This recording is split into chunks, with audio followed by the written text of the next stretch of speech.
அதுக்குள்ள திமுகல சொல்லிட்டாங்க, இவங்கெல்லாம் வந்து எந்த பிரயோஜனமும் கிடையாது, மத்திய மந்திரிகள் இருக்காங்க, அது இருக்காங்க, தமிழ்நாட்டில் ஒரு பைசா பிரயோஜனம் கிடையாது, நாங்கள் இதெல்லாம் ஆதரிக்க முடியாது அப்படின்னு அதெல்லாம் அப்படிதான் சொல்லுவாங்க. ஆனால் காலங்காலமாக பார்த்தீங்கன்னா நம்ம சொல்றது ஒன்று செய்யறது ஒன்று அப்படின்றது தானே இங்கே அரசியலாக இருக்கு. இப்போ ஆந்திராலேருந்து யாரோ ஒருத்தர் கேண்டிடேட்டாக செலக்ட் பண்ணியிருக்காங்கன்னு வச்சுப்போமே, அங்கே இருக்க ஒரு சமுதாயத்தை சார்ந்தவர் அவர் இது பண்ணியிருக்காங்கன்னா அப்போ உடனே வந்து பார்த்தீங்களா அங்கே வந்து இன்டர்னல் பாலிடிக்ஸு அந்த சமுதாயத்தை சார்ந்தவர்கள் இப்படின்னு எது ஒன்றா சொல்லலாம்.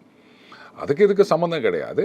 அண்ட் ஆல்ரெடி அதிமுக பாஜக இரண்டு கட்சிகளுமே கொங்கு மண்டலத்தில் ஸ்ட்ராங்காக இருக்கக்கூடிய கட்சிகள் தான், அதில் எந்த சந்தேகமும் கிடையாது. ஸோ அதனால் இங்கே அவர் அப்படின்றத விட தமிழ்நாட்டுக்கு அப்படின்னு தான் நான் பார்க்குறேன். இந்த சமுதாயம் ஆர் இந்த ரீஜியன் அப்படின்றத விட தமிழ்நாட்டிலிருந்து ஒரு துணை ஜனாதிபதி ஒட்டுமொத்த தமிழ்நாட்டையும் தான் வந்து பாஜக குறி வச்சிருக்காங்களே தவிர ஒரு குறிப்பிட்ட மண்டலமோ சமுதாயமோ கிடையாது. அந்த விஷயத்தில் என்னால் ஒத்துப்போக முடியாது.